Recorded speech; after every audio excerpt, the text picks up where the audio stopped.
preta e uma branca, de mãos dadas. Olá, salve, salve! Soterópolis no ar com a bênção das águas de Amaralina. História em quadrinhos, audiovisual e muita música estão na pauta do programa de hoje. Veja o que preparamos especialmente para você. O que a preta tem de redondo.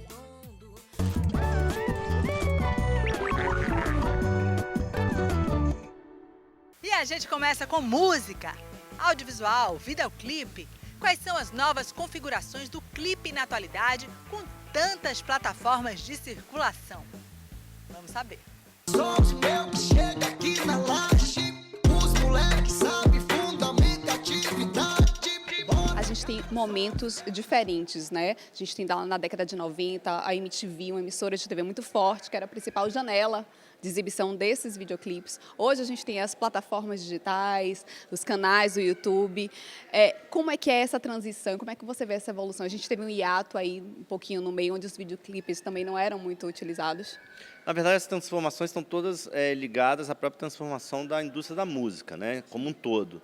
E o que acontece é o seguinte: antes o videoclipe, na minha opinião, ele era um produto de lançamento de outro produto, que era o disco, né? Na época da MTV isso era muito claro para mim. Hoje ele passa a ser, muitas vezes, o centro de uma grande rede de consumo, porque a gente cada vez mais ele não consome só a música, né? Você pega, por exemplo, um artista como a Beyoncé ou a Anitta, a gente consome as biografias, os likes, dislikes, os memes, né? Então é um consumo em rede de música e com muitas histórias que são agregadas. Bota a cara pra tu ver o que vai acontecer. Eu vou te dar um beijo, vai tomar surra de bumbum. A MTV, ela chega na década de 90 pela primeira TV segmentada no Brasil. Não passava no cenário local, né? Mas assim, era um momento em que ter um videoclipe que passasse na MTV era um lugar de consagração. Então a MTV era quase um lugar de consagração do artista. A MTV saiu em Salvador em 97, mas antes disso, algumas bandas conseguiram não emplacar, mas ter videoclipe circulando na MTV. A Ultras em Fúria foi uma, a Brincando de Deus foi outra. A MTV chega em Salvador em 97, e aí essa cultura de MTV ela cresce. Agora, fazer videoclipe era muito caro, porque eu precisava de um diretor, precisava de equipamento, ilha de edição, os equipamentos eram caros, então era uma outra concepção de videoclipe. A banda conseguia fazer um videoclipe, passar uma emissão, às vezes, na MTV, né? A linguagem do videoclipe também, a narrativa, os procedimentos narrativos para o videoclipe também foram se adaptando a essa nova configuração dessas plataformas digitais? Ficou muito mais fácil você editar, você produzir. Então toda essa linguagem mais artesanal, mais caseira, também se refletiu, né? Vou citar um exemplo, por exemplo, de Recife. Você pega o primeiro videoclipe da MC Loma, né? Ele é muito simples, é feito em casa com pouco dinheiro, mas ele foi um sucesso retumbante, né, em termos de circulação. Esse hit é chiclete, naturalmente vai ficar. Feito, feito, feito, feito, feito e que com devagar. Feito, feito, feito, feito, feito e que com devagar. Porque a concepção do videoclipe, quando ela era muito atrelada à ideia de single e de álbum, ela era muito atrelada ao formato da canção. Então, o videoclipe tinha uns 3 minutos, 2 minutos e meio de duração. E hoje em dia, a gente tem videoclipes de 8 minutos, 9 minutos, né? O Amarelo, o último videoclipe do Emicida, que inclusive é um feat com a Maju e com a Pablo Vittar. É um videoclipe mais longo. Não que não tivesse isso, tinha. Mas os formatos mudam, porque é possível, na plataforma, você reinventar. Tatuagem no pescoço é um recado que atrai a mente, corre no embalo. Hoje a gente tem produtoras audiovisuais, né, especializadas em fazer clipes, né? A gente tem a Califórnia aqui, a gente tem a Godzilla no Rio. Fazer clipes e lançar artistas, né? Essas produtoras têm um papel fundamental nesse cenário dos videoclipes atuais? Com certeza, né? Essas duas que você citou, por exemplo, a Califórnia com a Godzilla, elas são mais do que produtores de videoclipe, elas são canais de distribuição e divulgação de música. O videoclipe é somente um produto do start, um produto agregado, né? Então o que acontece? As pessoas hoje vão buscar a música diretamente nesses canais e muitas vezes são mais referenciados ou mais importantes do que os artistas. Agora a gente vê também muito os feats nos videoclipes, né? Os artistas que fazem em conjunto as músicas. Isso, eu acho que o feat ele vira uma grande dimensão, digamos, de novidade. Eu acho que é o que está aí que marca essa relação do videoclipe com a relação de rede, porque os artistas fazem rede também, né? O videoclipe com uma dimensão também de pensar discursos de masculinidade, discursos de dissidências, de identidade de gênero, né? O videoclipe virou também um lugar de você botar a cara no mundo.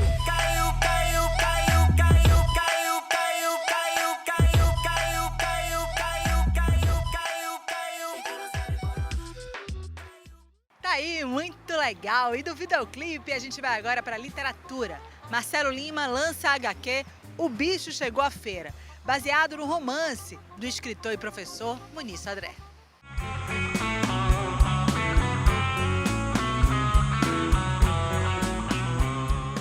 Entrei em contato com o Muniz Sodré por e-mail e ele adorou a ideia. Ele disse que até não conhecia muitas pessoas que tinham contato com esse livro dele, que seria um ótimo resgate. Eu já pesquisava a história de Feira de Santana, porque eu sou de Feira de Santana, publiquei uma história, um HQ, adaptando a história de Lucas da Feira, que é uma figura importante da cidade. Então, fico sempre continuadamente pesquisando sobre a cidade. E aí acabei topando com esse livro dele, que foi publicado em 1991, que é O Bicho que Chegou à Feira, que ele retrata a Feira de Santana na década de 60.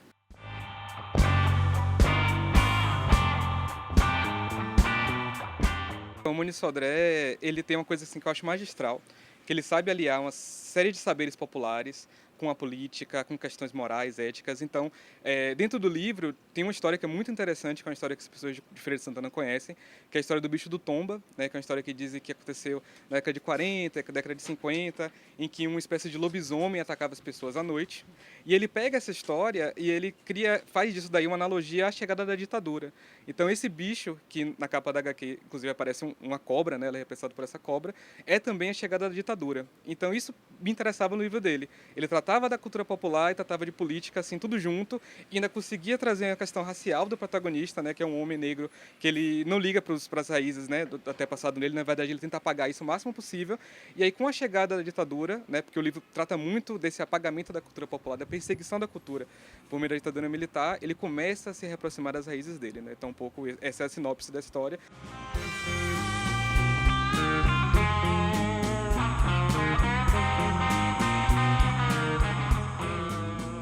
E em termos de produção da HQ, eu fiz o roteiro, né? Então o roteiro ele toma algumas liberdades em relação ao romance, e eu me preocupei muito da gente representar a Feira de Santana o mais fielmente possível, né, como ela era em 1964. Então fiz toda a pesquisa histórica, então eu passei uma série de referências visuais, fotográficas para os ilustradores, mas deixei livres que eles imprimissem, né, o estilo deles em cada capítulo.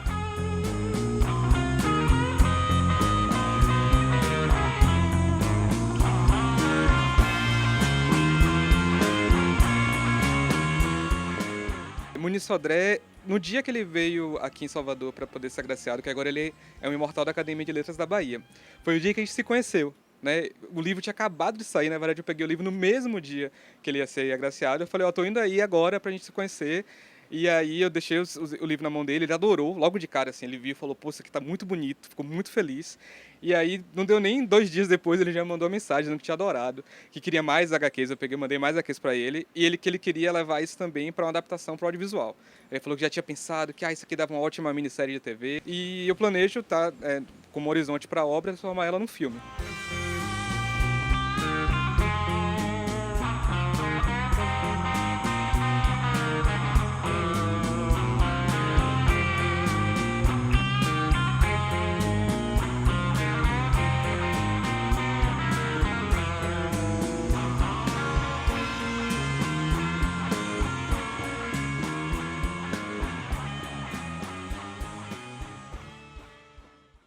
A gente vai agora para aquele rápido intervalo. Só o tempo de você se alongar, se hidratar, esticar as perninhas. E daqui a pouquinho a gente volta com mais Soterópolis. Até já!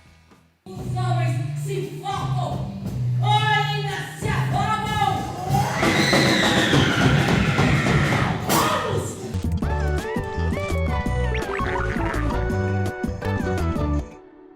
Estamos de volta com Soterópolis e é hora da gente fazer aquele passeio pelo tradicional bairro do Nordeste de Amaralina, berço do samba, onde nasce a Escola Diplomatas de Amaralina, um lugar cheio de história para contar. Bem animado, hein? Roda aí. Tem muita gente aqui. Esse Explorando todos os cantos dessa nossa Soterópolis, chegamos ao Nordeste de Amaralina. E para conhecer as peculiaridades que este lugar tem, só um local para indicar pra gente, né? Todas as coisinhas e as minúcias que só quem é daqui sabe, né, Pedro? Com certeza. Pedro é do site Nordeste Eu Sou. Primeiro, o que é que você traz no seu site? Tudo que acontece de positivo que às vezes não aparece nas grandes mídias. Então a gente mostra esporte, lazer, cultura, arte, dança, eventos sociais, a comunidade se juntando para fazer uma resenha, uma doação, alguma coisa. Então tudo que tem a ver com comunidade é o que o nosso projeto vem fazendo durante 8 anos. Então agora a gente vai conhecer esses lugarzinhos que você vai apresentar pra gente, né? Vamos? Vamos, o Nordeste de Amaralina é grande demais e lindo, você vai amar. O Nordeste de Amaralina é rico em pontos, né? Mas eu começo pelo Espetinho, que é o ponto de encontro de todo final de semana. Tem agora aqui a Praça do Vale, né? Que todo mundo está aqui todos os dias. Ter que te explicar, as pessoas aí na terra, elas... E é isso mesmo. O Nordeste de Amaralina é um celeiro artístico, cultural e parte dessa história tem aí o talento e as mãos de seu Carlito Cafrocho, falando um pouquinho dessa relação do bairro do Nordeste de Amaralina com o samba. Antigamente, obviamente que o bairro sofreu mudanças desde os anos 60, quando o senhor veio morar aqui. Vamos falar desse começo, dessa geografia. A gente tinha só praticamente o bairro da Amaralina. Isso aqui era uma fazenda. A coqueluche daqui era um terno de rei que chamava o Bacurau. O estandarte era seu pedágio, um velho, sabe, era um bailarino com um estandarte. Era o que tinha aqui. A cultura do carnaval foi se evoluindo e o bairro abraçou as ideias. E aqui, independente de alguns blocos que já tiveram aqui, nós tivemos também aqui uma escola de samba que eu fiz parte do começo da história da escola de samba Diplomatas de Amaralina. Esse realmente é o meu fiel companheiro. Ele me acompanha há 44 anos, esse tamborim aqui. Com essa peça aqui, eu carimbei, tive muitos carimbos no meu passaporte. Tem um intérprete de samba, que eu não vou citar nomes, que estão muitos, que canta muito bem o samba, mas se ele der um passo, ele erra a letra. Ele não é sambista, ele é intérprete de samba. Ser sambista é diferente, ser sambista é o cara completo. Graças a Deus, eu ainda sei ciscar bonitinho no tapete para alguém ainda bater palma. Sei dizer não muito, mas sei dizer também no gogó. E toco também com essa ferramenta aqui. Eu viajei para o mundo, entendeu? Então eu realmente sou um sambista. Quando bem ficado, não precisa ter história. Mandar um abraço a todos vocês da comunidade, alô dona Raquel, enfim, a todos vocês. Você é o cara que sai aqui se comunicando, andando aí com o seu carro pela comunidade, como é essa interação? Olha, naturalmente é bom, né? Além de a gente incentivar esse povo bonito que vive em uma comunidade, nação de empreendedor, então se fosse pagar para divulgar isso, seria caro demais. Espírito Santo, Espírito de porco. Pedro, eu ouço o som de tambores. O negócio arrepia, dá uma energia, né? Isso é o projeto percussivo Nova República, que desenvolve aqui com jovens, que é maravilhoso e você tem que ir lá conhecer. Bora lá? Ah, eu quero, bora. Bora.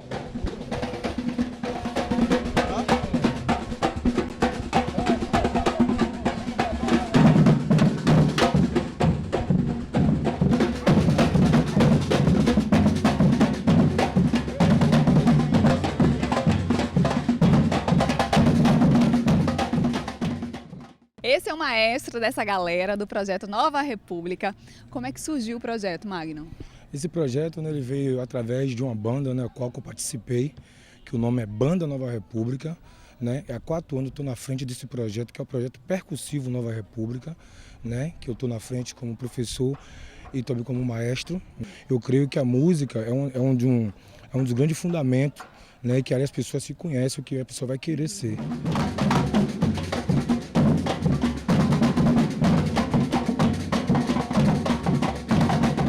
O Nordeste de Amaralina é uma paixão para mim, velho, porque nascido, criado, eu acho que vou morrer aqui também, né?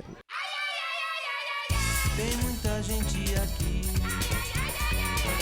no mundo e no Brasil.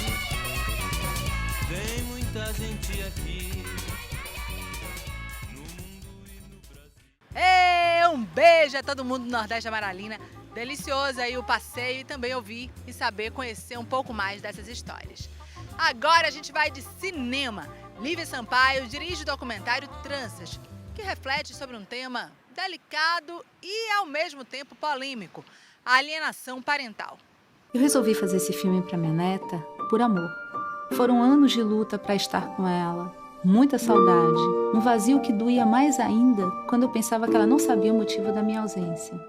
De acordo com o Conselho Nacional de Justiça, a alienação parental atinge 17 milhões de jovens e adolescentes. Não é pouca coisa, é um tema delicado, é sobre isso que trata o documentário de Lívia Sampaio, estreante aí nas telonas, primeiro longa-metragem. Por que você decide fazer esse filme sobre essa temática? Foi a partir de uma experiência pessoal, Vânia, com a minha neta, quando os pais se separaram lá na Argentina, meu filho morava lá, e a gente começou a encontrar dificuldade de ver a menina. Em fevereiro de 2002, fizemos uma viagem para a Argentina. Anos depois, meu filho foi morar em Buenos Aires, cidade onde nasceria minha neta. Pesquisando essa questão da alienação e pessoas famosas, encontrei uma entrevista do Alec Baldwin sobre isso. Ele, inclusive, lançou um livro, né? E ele dizia da morosidade da justiça americana, norte-americana. Então, eu tentei, inclusive, né, no filme, tirar essa parte quando alguém fala Brasil.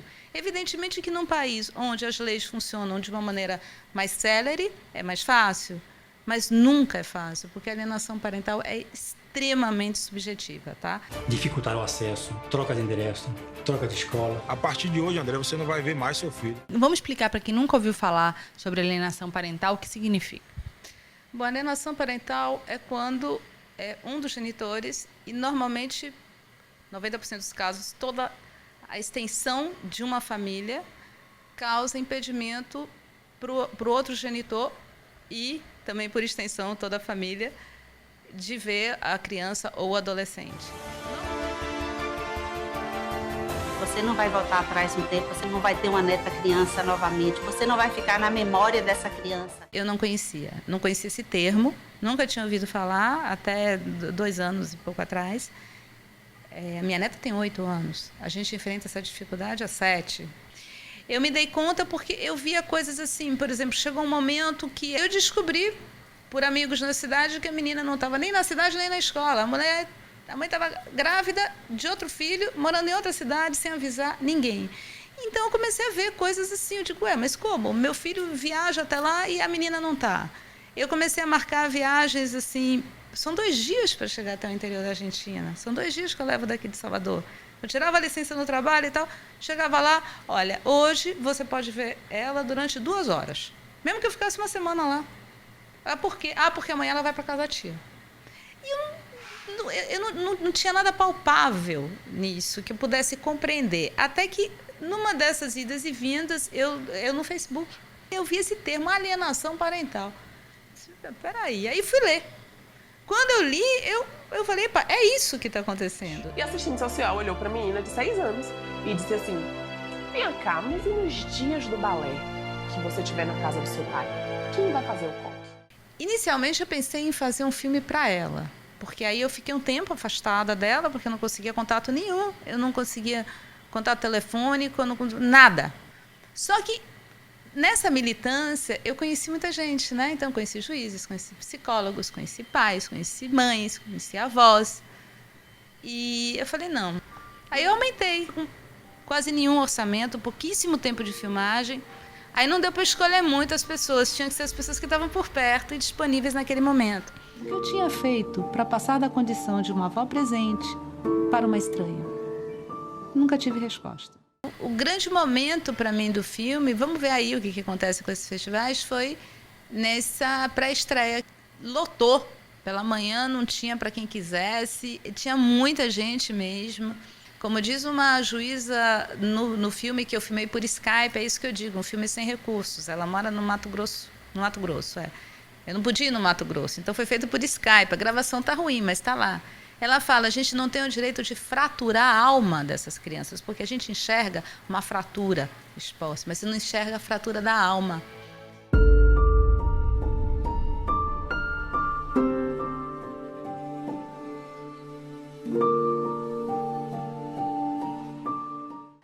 Falamos de teatro. A Tempestade marca as comemorações dos 60 anos da Companhia Teatro dos Novos. Márcio Meirelles encena o texto de Shakespeare no palco do Teatro Vila Velha.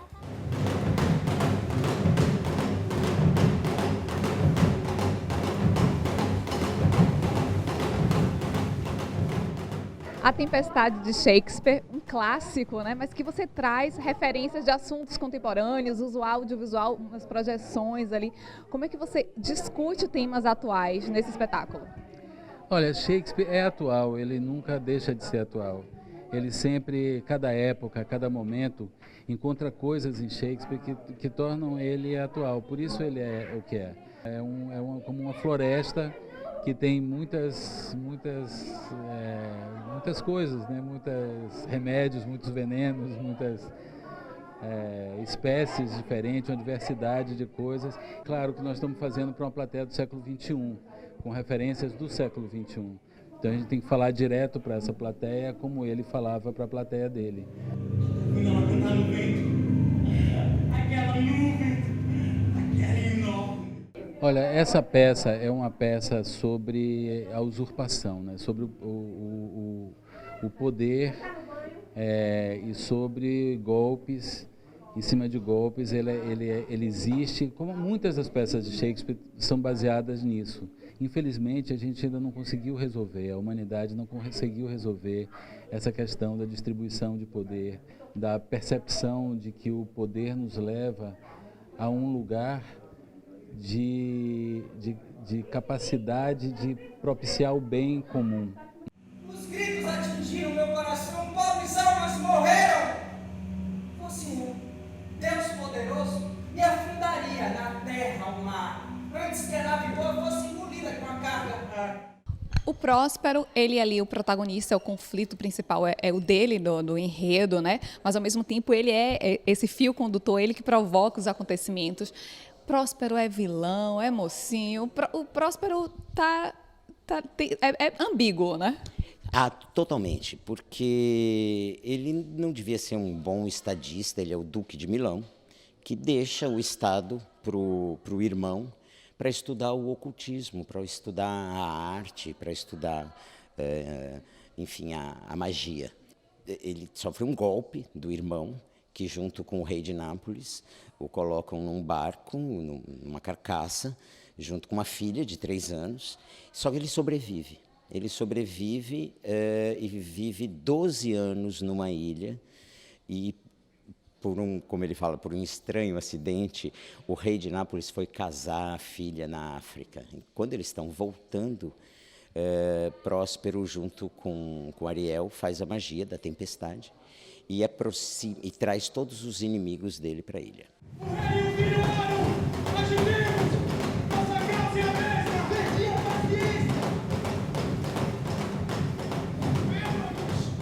Se tivesse uma palavra, né, para eu falar o que é a coreografia, eu dizia a instabilidade, a falta o desequilíbrio. Eu acho que é isso. Então isso é trabalhado, por exemplo, com os nobres. Logo no início, na hora que começa a tempestade, eles estão dentro de um barco, né? Que um terreno que é não estável, e as equipes, que como elas se mostram, né? Fala sobre o poder, fala sobre esse equilíbrio do poder. Então tudo está frágil, tudo está um triz de cair. Os homens se focam, ainda se afogam.